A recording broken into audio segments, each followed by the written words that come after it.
એટલે કુંજા કેમ માથે ચડી ગયો?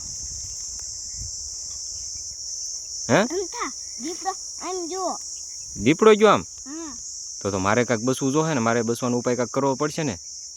ઓલા પણ દીપડો હતો હા ના હતા હા, ત્યાંથી ને દીપડો એક વાહે પડ્યો હતો, એ તો વયો ગયો છે આમ આખો. ઈ કેમ પડ્યો? હા એ તો મને શું ખબર, હું તો અહીંયા દોડતો દોડતો પગ્યો. હવે તું મને કાંઈક બસવાનો ઉપાય દેખાડ. કે ઉપાય તો મારા પાસે એક જ છે. હું? ઈ કે ખાલી માણસ અને જાનવર. હા હું? તમારે જાનવર હોય ને, કૂતરાને ઈ ન ખાયો. હા ભાઈ, કૂતરાને ન ખાય, મને બસવાનો કાંઈક ઉપાય દેખાડ એમ હું તને કહું. નકર હમણાં આવીને મને ખાઈ જાય. જો આમથી આવે જ છે એવું લાગે. તેને આપણે રસ્તામાં હુઈ જાવી અને વાડીઓમાં કાંટા ન હોય ને હુઈ જાવી અને શ્વાસ બંધ કરી દેવાનો.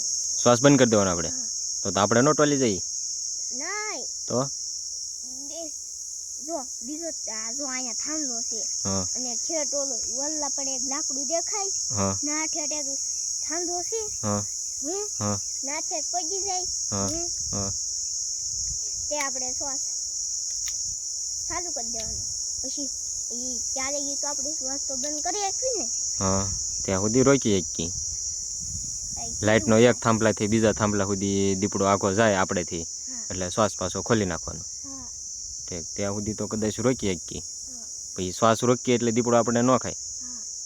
ગમે મરી ગયેલા પ્રાણીઓને કે જીવજંતુ ન ખાય અને આપણને પણ ન ખાય. તો પછી પેલા જોતો હશે મરી ગયેલા છે કે જીવતા છે એમ.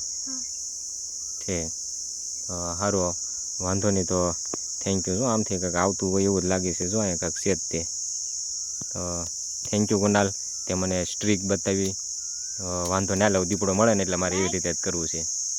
જો મારો વિડીયો સારો લાગ્યો હોય ને તો લાઈક કરજો અને કમેન્ટ કરજો અને શેર કરજો, સબસ્ક્રાઇબ કરજો અને મારા કાકાને કરજો. જય મોગલમાં, જય મહાદેવ. જય મહાદેવ.